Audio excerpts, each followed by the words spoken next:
నువ్వు ఎంత సున్నితంగా ఉంటే అంత ఒత్తిళ్ళు నీకు ఎదురయ్యేటట్టుగా దేవుడు అనుమతిస్తాడు పక్క. ఏంది ప్రభా నాకే అన్ని కట్టకట్టుకొని వస్తున్నాయంటే దేవుడు చెబుతాడు, మరి సెన్సిటివ్ అయ్యావమ్మా నువ్వు, మరి సున్నితం ఎక్కువైంది ఆయన నీకు, అందుకని కొద్దిగా కొంచెం నేను కోటింగ్లో కాస్త ఉంచాల్సి వచ్చింది, నేను గట్టిపరుస్తానికి, లేకపోతే మరీ దరిద్రంగా తయారయ్యావు నువ్వు. అసలు ఒక్కళ్ళు కూడా నిన్ను ఒక మాట అనొద్దంటే, అరే నన్నే అంటే నిన్ను అనరా? ఈ సమాజంలో ఈ భూప్రపంచంలో అందరికీ నేనే నచ్చనప్పుడు నువ్వెట్ట నచ్చుతావురా నిద్రమోహోడా?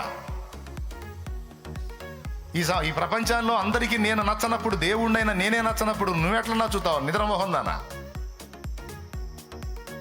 ప్రతి జనములోనూ ఒక వర్గం, నిన్ను వ్యతిరేకించే వర్గం ఉంటుంది, నిన్ను ద్వేషించే వర్గం ఉంటుంది, నిన్ను నలుగురిలో ఆరడపరచాలని ఎదురు చూసే వర్గం ఉంటుంది. నాకే ఉన్నప్పుడు నీకుండదా?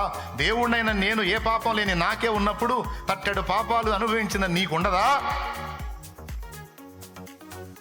నీ తెలివి తక్కువ తనం ఏంటంటే ఎవరు నన్ను ఏమనొద్దు, అందరూ మెచ్చుకోవాలి, అందరూ భజన చేయాలి, అందరూ ఆకాశాన్ని. ఓరి నీ తెలివి ఏంది? ఏమయ్యా నిజమా కాదా?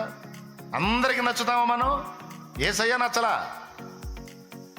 ఏసయ్య గాడి గొప్పవాడివో గొప్పదానివా నువ్వు, ఆయనే నచ్చినప్పుడు నువ్వు ఎట్లా నచ్చుతావు? కాబట్టి మెంటల్గా ప్రిపేర్ అయి ఉండాలి. నువ్వు ఎంత జాగ్రత్తగా బ్రతికినా, ఎంత నిజాయితీగా బ్రతికినా, ఎంత నీతిగా బ్రతికినా, ఎంత ప్రేమగా బ్రతికినా, ఒక వర్గం ఎప్పుడు నిన్ను ద్వేషిస్తానే ఉంటుంది. దాన్ని కూడా నీ మనసు సిద్ధపరచుకొని ఉండాలి. అది విషయం.